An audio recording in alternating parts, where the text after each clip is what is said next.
52 years ago I started cutting with my father, and we've been cutting ever since. And we've sent it into the seaweed factory in Arramara back in Kilkieran for years and years. We started off with shore knives, they called it shore knives. It was a saddler's knife, but then the hook is better, it's a better drag in it. The sickle they call the hook.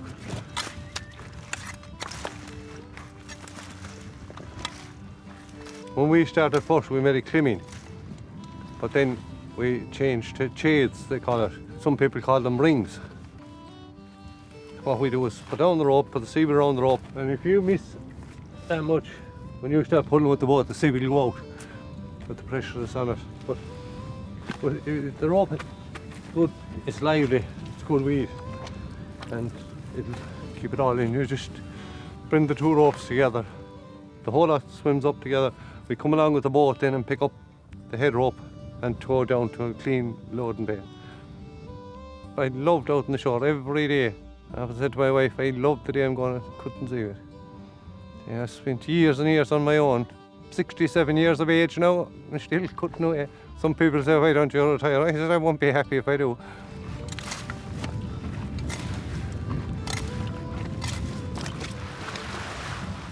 My own family cut.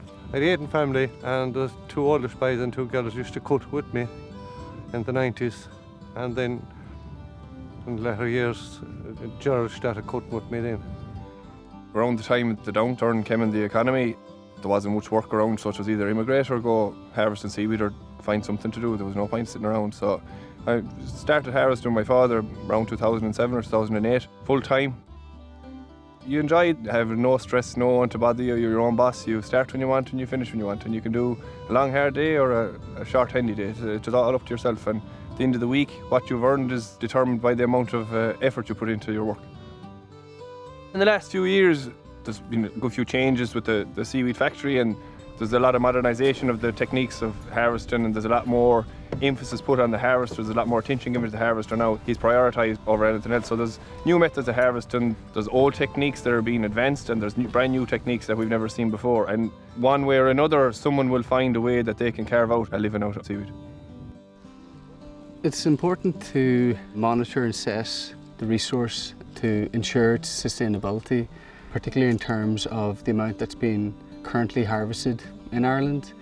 My role with the company is to visit prospective bays and areas around the west coast of Ireland, and to assess these areas and then to make a determination of the amount of seaweed in an area, and then to help develop sustainable exploitation rates based on the amount of seaweed I find in an area.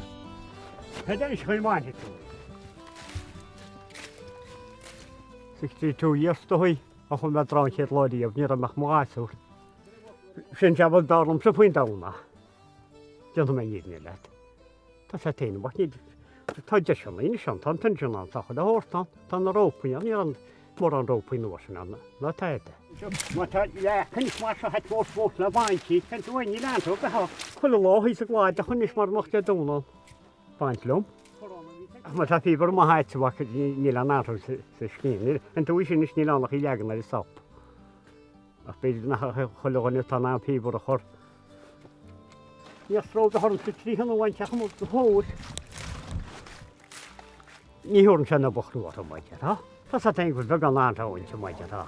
En nog niet, moet je eens gaan laten. Als je niet moet je wat zegt, dan slaap je kilkeren.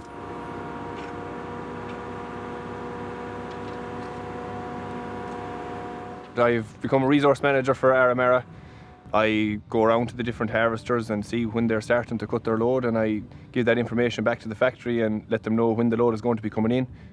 I come across many different types of harvesting of seaweeds. In Connemara, what you tend to see is the climbings, where they make a frame out of ropes and stack the seaweed on top of the frame and make it into a climbing, or like similar to a bale. And then down here in South County Galway, they would use the rings. The rings is what I grew up with. When I was harvesting on my own, I would have tried out making the climbings in rougher weather, because the climbing suits the rougher weather a little bit better. It's a little bit tougher for bad weather. I've seen all the different types of harvesting seaweed. I don't think there's any yet in Ireland that I haven't come across. You favour the one you grew up with, the rings or the shades, as they were traditionally called. I find them easier to do. The boat and rake is the only one that I find that comes close to it. But each method has its merit in the area it's being used. You can't apply the same technique to every area because of currents, weather conditions, you know, and the topography of the shore as well. There's all different characters. No two harvesters are the same. They're all down to earth, salt of the earth people, hard workers, and none of them are at it and not like it. They all love what they're doing because they wouldn't be at it if they didn't love it. Fantastic people. People by the sea are always brilliant people.